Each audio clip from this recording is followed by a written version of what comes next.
എനിക്കൊരു കാര്യം ഓർത്തെടുക്കാൻ തോന്നുന്നുണ്ട്. അവരുടെ മകനെതിരായിട്ടൊരു കഞ്ചാവ് കേസ് ഉണ്ടാവുന്നു.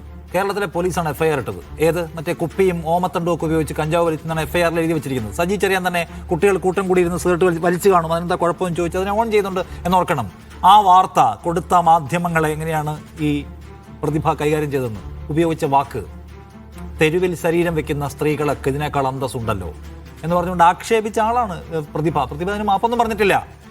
മനുഷ്യരുടെ മലം തിന്ന് ജീവിക്കുന്ന ചാനലുകളുള്ള ഈ നാട്ടിലെന്ന് പറഞ്ഞ് പരസ്യമായി ലൈവിൽ വന്ന് ആക്ഷേപിച്ചു. എന്താണ് ആ കേസിൽ മാധ്യമങ്ങൾ ചെയ്ത തെറ്റ്?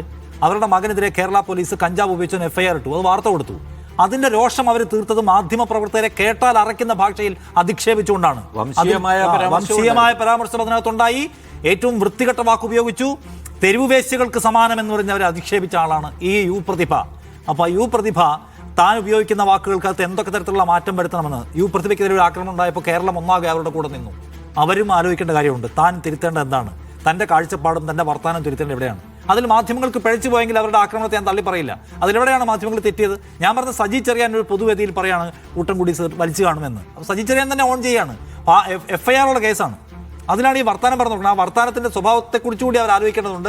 ക്വാളിറ്റിയിൽ വർത്താനം പറയാൻ എല്ലാവരെയും പ്രേരിപ്പിക്കുന്ന ഈ ഇൻസിഡൻ്റായിട്ട് ഈ ഇൻസിഡൻറ്റ് മാറട്ടെ എന്ന് ഞാൻ പറയാൻ ആഗ്രഹിക്കുകയാണ്. യു പ്രതിഭയ്ക്കെതിരെ നടത്തിയിട്ടുള്ള സ്റ്റേറ്റ്മെൻറ്റ് മുസ്ലിം ലീഗിൻ്റെ നേതാവിൻ്റെ ഭാഗത്തുണ്ടായിട്ടുള്ളതാണ്. ലീഗ് അതിന് മാപ്പ് പറയേണ്ടതുണ്ട്.